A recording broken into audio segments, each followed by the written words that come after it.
Welcome back, pod people, to a brand new episode of Cinema D'Amore. I'm your host, Justin, and I'm here with Chuck. And we're talking about Over the Garden Wall, which was a Cartoon Network miniseries in 2014, which recently just came out on Blu-ray, and me and Chuck came to the conclusion that it was chosen because it came out on Blu-ray. Long live physical media. It's a short show, I guess I should say. A short miniseries. The runtime of all the episodes combined is still under the 2-hour mark. So I didn't feel bad recommending more or less a television show. It's shorter than some of the movies that we've done. That's for sure. It's still longer than some movies we've done. It is. We've done some short ones. It is. We have had some incredibly short movies. We should do an episode one day that's just like an 8-minute short film or something. Like our whole episode is just based on that. See how long we can get it going. Probably not very long at all. Yeah, this is something that 2014, maybe I wasn't watching Cartoon Network. I'm not really aware of it until maybe within the last 5 years or so. I've started seeing things for the show, and I remember specifically I get emails and stuff from Mondo because of their posters and stuff, and they started advertising these pumpkin people, and I'm like, I don't know what the hell these pumpkin people are, but they're pretty cool. They're from the show. I think the final straw was, before I even bought this, was that I was watching an interview with Elijah Wood, who was really talking this up as being one of his favorite projects that he's worked on. He's like this and Lord of the Rings. It's the only things he's proud of. It's the only thing he's proud of. Maybe The Good Son. I don't know. I think he's he always likes to bring up that he's in Back to the Future Part 2 and blows people's minds. I did see something recently where he was, because of Ready or Not 2, he's being interviewed at the same time as Sarah Michelle Gellar, and they brought up him being in Back to the Future 2.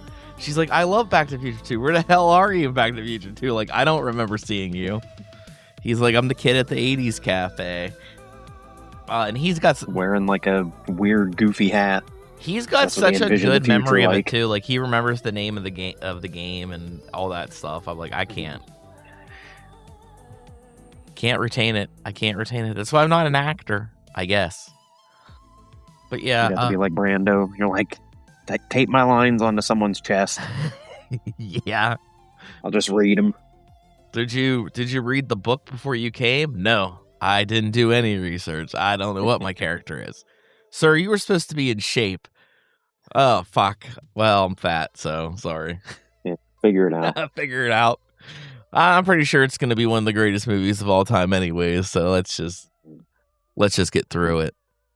Yeah, this is animated, if you didn't pick up on that from it being on Cartoon Network. I guess let's get into it. I guess it's sort of it's obviously a fantasy, and it's kind of told like a grim fantasy tale.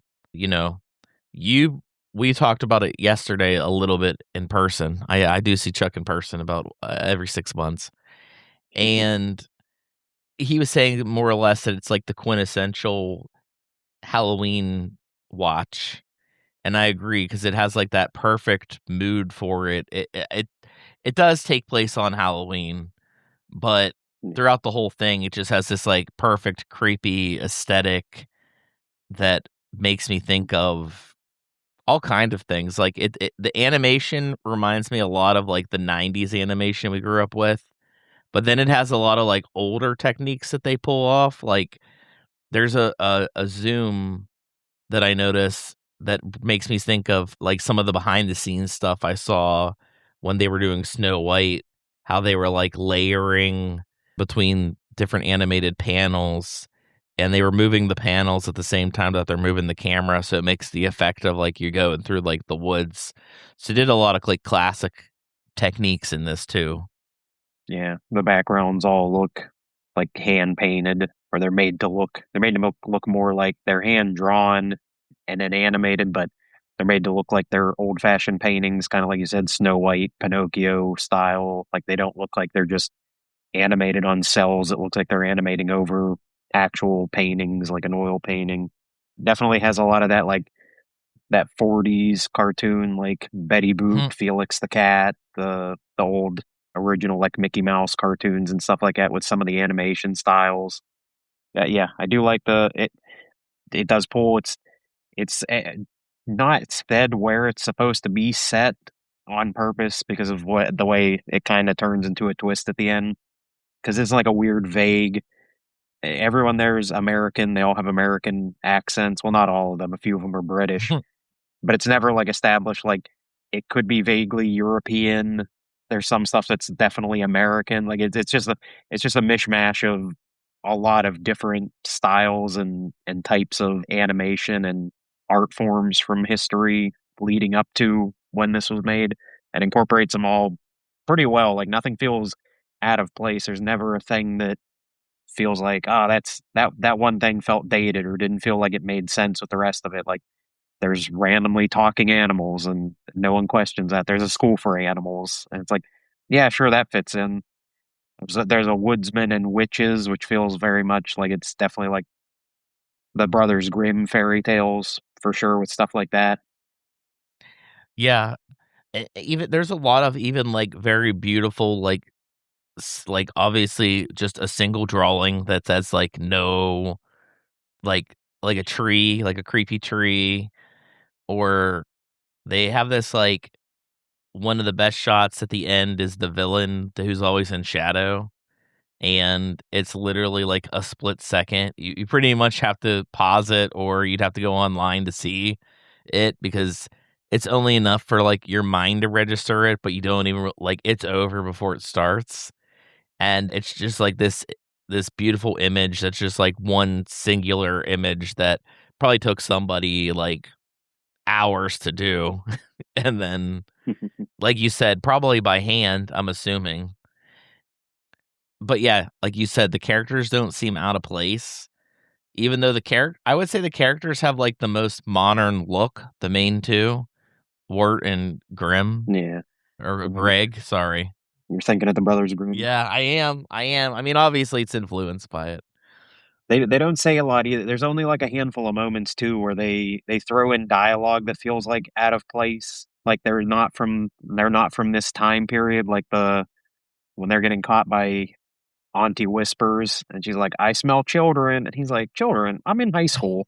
It's like it just feels like for the setting, like no one would say they're in high school Like, yeah, like he would or even like be in a being in high like school. yeah, that's not a thing when they're in, a vague like 18th century time period. I don't think most people even went to a thing called high school. They probably went to school for like a couple years and then it's like, get in the farm. You're on the farm now. You gotta help your dad work. No one goes to high school. So they throw in things here and there that lead up to it that like make you like looking back on it after you get to the end. And it's like, oh, that makes sense why he like references things that don't seem like they'd be in this time period or this setting. Yeah, I'm trying to think. I don't know. I probably would almost have to watch it again to pay attention to see like where the hints are earlier because like the Auntie Whispers episode, I think it's like 7 or something, so it's like closer to the end. It's closer to the end, yeah. Yeah. But yeah, like they don't really talk about anything in their personal lives. So that kinda helps, like, hide the time period that they're in. But, yeah, it starts just these 2 brothers in the woods. They're already in the woods and trying to find their way out of the woods, and it does kinda have, like a Legend of Zelda: Lost Woods thing where it's just sort of like you could end up going in circles or going the wrong way and potentially never getting out of the woods, and, yeah, the characters are interesting because you do have Wirt, who's Elijah Wood, and he obviously really stands out, and he's the protagonist. And you got his brother Greg, who I think's voiced by like an actual child. Yeah. So like it really helps. Like add to that character. Like, there's that moment where he trips and and I don't know, it's just so fucking funny where it does have, like, the weirder, like, maybe SpongeBob-esque humor to that character, like, but just specifically to him.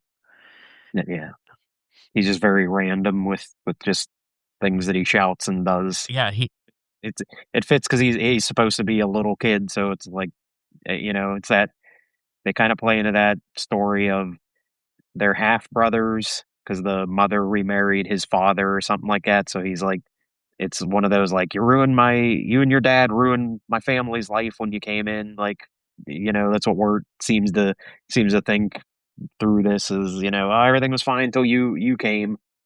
yeah, actually, Chuck, that might be the earliest outside of the story, like, their personal backstory that you get to hear, Yeah. because it's about, like, 3 episodes in, you realize that they're, like, stepbrothers, but not like the fun stepbrothers, the movie Stepbrothers. But yeah, I feel like it's kind of probably what really makes this miniseries good is that it kind of does have like a timeless feel to it, and it definitely I think would work with adults and kids. Like it is one of those like the kids will like the stupid little comments probably until they and then it has that scary aesthetic. I think this is probably one of the scarier things that I've seen. Like I'm assuming it was like For being a kids show, it does have like moments that I feel are creepier than you'd normally find in a kids show. Like the pumpkins in the second episode is definitely there is just something really creepy about them, and and it's like are the people made of pumpkins? Like, I don't understand. And then they're like, no, we're obviously wearing pumpkins. And they're like, right, that makes a lot more sense than pumpkins talking. But then it does get really weird and awkward, like when the one person in a pumpkin's like, I think you're here too early. And like you at first you're like, what does that even mean? Like that you're too early? It's like, yeah, I don't think you should be here yet.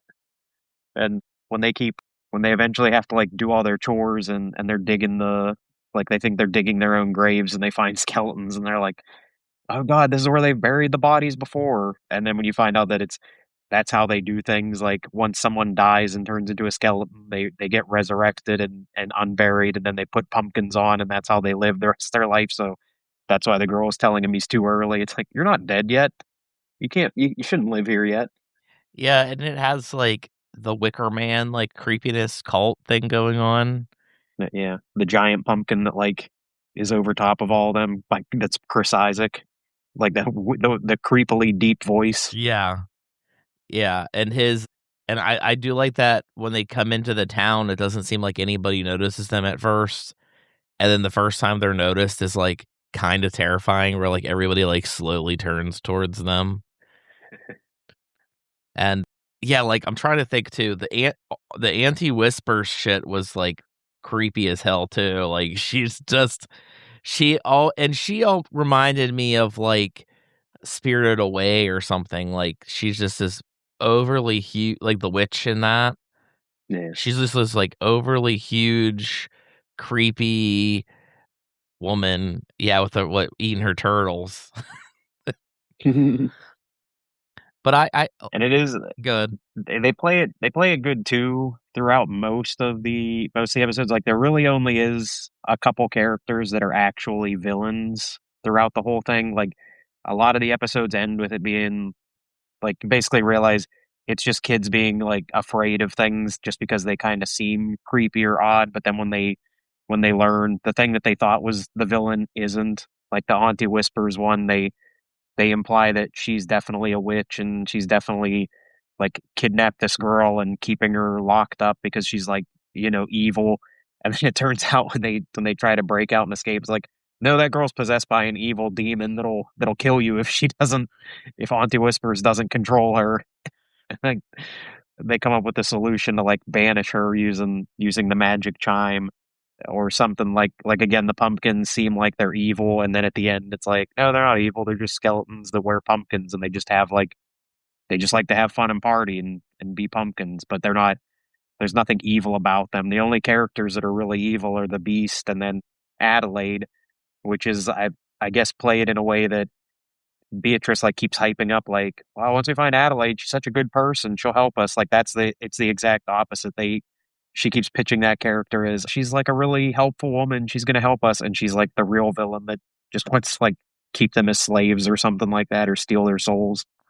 Yeah, Beatrice is, like, the only one of the few characters that is kind of the opposite, where she seems super helpful, and then you find out halfway through that she was, like I'm not evil. It's not black and white, it's Yeah. but she's sort of like is like you said, she gets to a point where she's like, "Let's not go see Adelaide," and they're like, "We have to," and she's like, "No, no, I Yeah. don't think it's a good idea anymore." But like you made her sound like she's so great. We have to go see her. You've been telling us the whole time about how we need to see her. I'm trying to see how it goes. I think it's like 8 episodes, and then you get the ninth episode's the flashback where you kind of see where the hell that they've ended up or where they got where they were, which they do start in, like, a very modern time, and Halloween explains their costumes. Yeah, why they're wearing such odd things for the entire runtime, you're like you almost just take it as again because everything is such a fantastical thing. You can almost play it off as, oh, I guess that's just how some people dress in this fantastical world. Like he's got like a gnome. Wirt has a gnome hat, and Greg's wearing a tea kettle on his head. And you're just like, and no one makes a big deal about it. Like no one in this world says like, you guys look ridiculous. So you're just like, I guess it's just how people dress here. Yeah, not a single person, like, yeah, when you see him, he has, like, his gnome hat was like a Santa hat that he, like, trimmed the shit Yeah, off of. and his cape was like from a from a Union soldier Civil War uniform, Yeah. like he found in a trunk in his attic. Yeah, so it's a good set. Which I guess really when you look back, they are the odd ones out. Like they're the only ones dressed strangely. Actually, everybody else, even when they're on the riverboat with the frogs are all wearing completely normal clothes that like humans would That wear. Like frogs would wear. once you get to the last episode, yeah, once you get to the last episode, you almost do realize that at first you're kind of like, I guess people just dress weird here, and then you look back and you're like, no, actually, they were the only ones dressed weird the entire time, even in the fantasy world. Like everyone else was just dressed like a normal person. Yeah, and I would say not even that the series has, like, a huge twist, but almost every episode, like you said, the twist is that the people that you were afraid of had an explanation for being the way that they were. I I like the core characters. I like the woodsman that keeps coming up, and like you said, he generally just seems like he's gonna be, like, a bad person until you understand what's going on with him. Beatrice the talking bird. I do like that scene too where Wirt wakes up in the tree with all the birds, and he's like, "Beatrice?" They're like, "You know Beatrice?" Yeah, there's like 20 birds in there. Yeah, she just doesn't wanna tell her whole They're just family all that she got them turned into birds. So, they used to be people. yeah. And Come then on, have some dirt. the frog, which I don't know what name you wanna to give him. I mean, he's Jason Funderburker. That's it's That's the that's his final name. that's the final name. It's his final name. It's the one he settles on. That is an entertaining running joke through the whole thing. Is just like that every time he references him, he has a completely different name. Yeah, he's like Doctor Cucumber. He's Wirt Jr., Greg Jr. He's George Washington. They're like he's the president. Mhm. No, then he's Benjamin Franklin. Which that gives you a little bit more information about the time that they might be in if they know these people. Yeah. Yeah. Also, I guess it does tell you that like they're definitely some version of America. Like they're not like in Europe or something like that. They're supposed to be in like an Americana version. But yeah, Yeah, and there were really good there's probably every episode has, like, good comedic moments too. Like, I do really like the j what was his name? Jason say his name? Jason Funderburker. Funderburger, yeah. Like, stealing Wirt's girl or the girl that he likes, and, like, the very first person that you see that's, like, a jock, you're like, "Oh, that's gonna be him," and it's not. It's just this, like, tiny little nerd guy, Yeah, and he's just like, "Ah, man," he's just got it so good, he's just so cool. yeah. I get yeah. Which which I guess does again that we keep saying it, but that does play into that like I don't know, maybe Wirt has like just he's not good at reading people because again, like we said, all the villains in the rest of the show, he sees them all as villains immediately, but they all turn out to for the most part be like good people. And it's like it's the opposite. He's like reading the situation of he can't take a hint that that girl actually likes him. Like she definitely is like we're going to a party. You want to go? And he's like, oh, I wasn't invited. I guess I should just go somewhere else and just like leaves. Like he can't ever figure anything out. And we keep seeing that she's clearly does not think Jason Funderburker is like she's not into him. Like he holds her hand and she's like, you can get your hand off my hand now. Like I don't want to do this anymore. Like you're being weird. And so he gets reading every situation as like that that she must not be interested in him, must not want to talk to him when she clearly does. So it is very much that he has this I don't even say like warped worldview, but it's like he can't notice anything. He can't take a hint. Yeah, then there's even an episode with Tim and Beatrice where it's like he's a pushover and he just goes all in on it. Like, fine, I'm a pushover. I just do whatever they tell me to do. And then I think that then it has like a really good comedic ending to that one where she's like, "You're not a pushover," and Greg's like, "Come on, let's do this." And he's like, "All right," and she's like, "God damn it!" I like, I think maybe four. I think episode four. That's how I'm just looking at the titles, just trying to figure out where the hell things are. That's kind of where you get the introduction to the beast, who's like in the background and in the shadows. Like he reminds me of like the villain from Samurai Jack almost. He's got the big horns, long, skinny, like in the background, and he's clearly got something over the Woodsman. And so you find out that like the Woodsman's lantern is like has the soul of his daughter or something inside the lantern. So like that's why he's harvesting what how's it described? People, souls? Yeah, from the trees to make oil. Yeah, to make oil to keep them alive. And then as we get towards the end and we kind of figure out what the hell's going on, we realize that that lantern's actually just there to keep the beast alive. It's the beast's soul that's in there.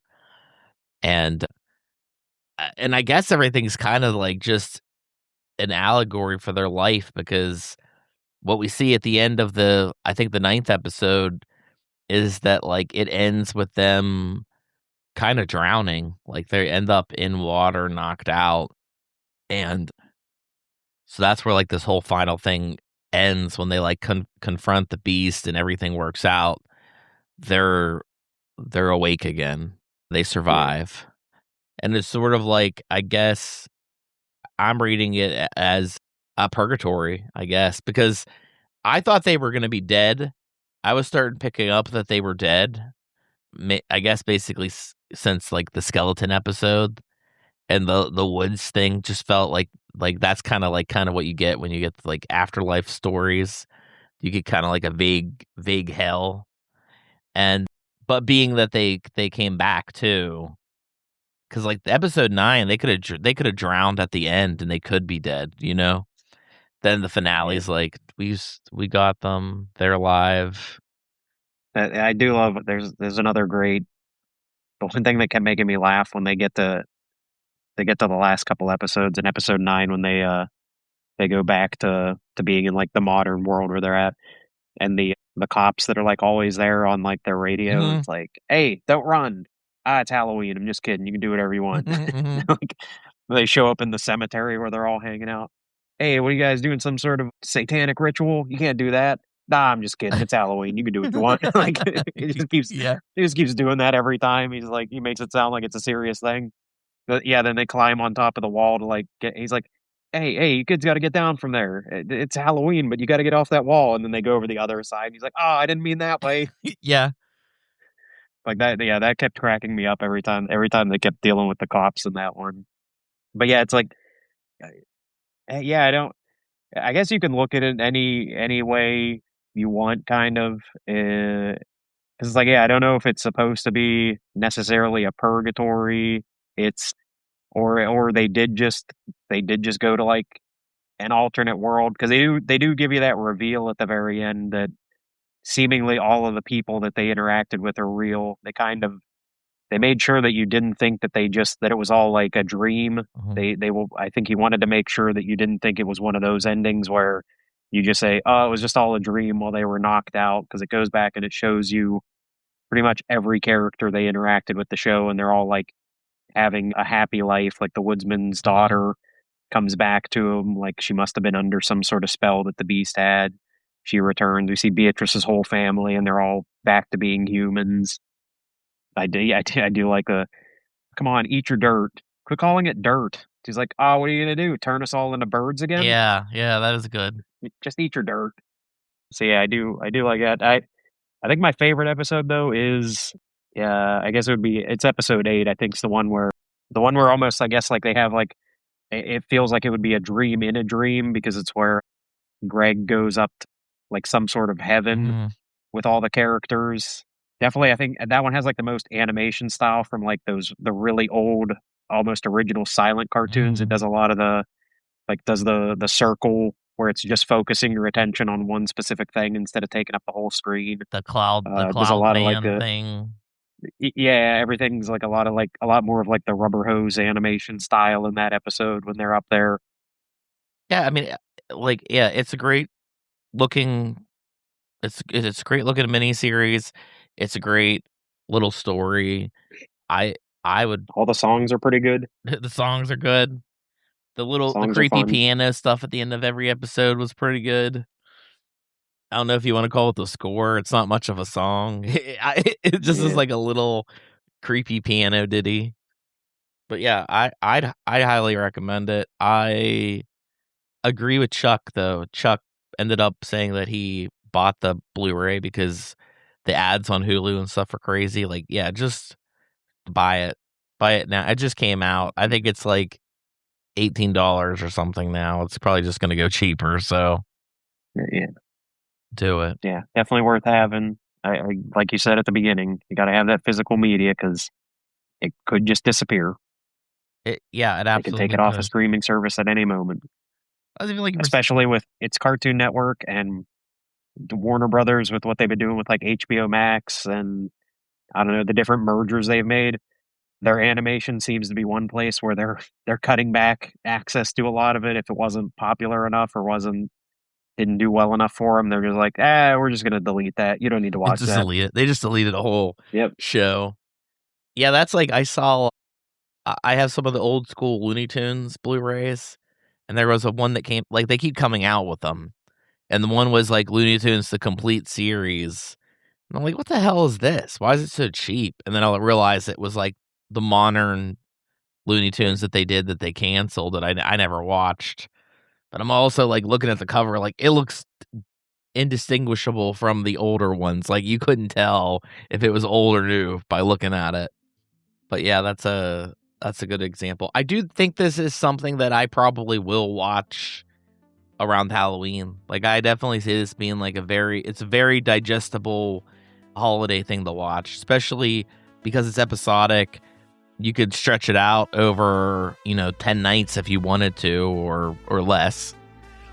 Yeah. Like you said you watched this a couple episodes a night. I should have, but I binged the whole thing one night. Could do either or. I would recommend one a night. Stretch it out and really think about those individual episodes. Because like I got to the point where like even in this episode, I'm just like, I'm just looking at episode titles to try to help me remember where the hell that we were and things like.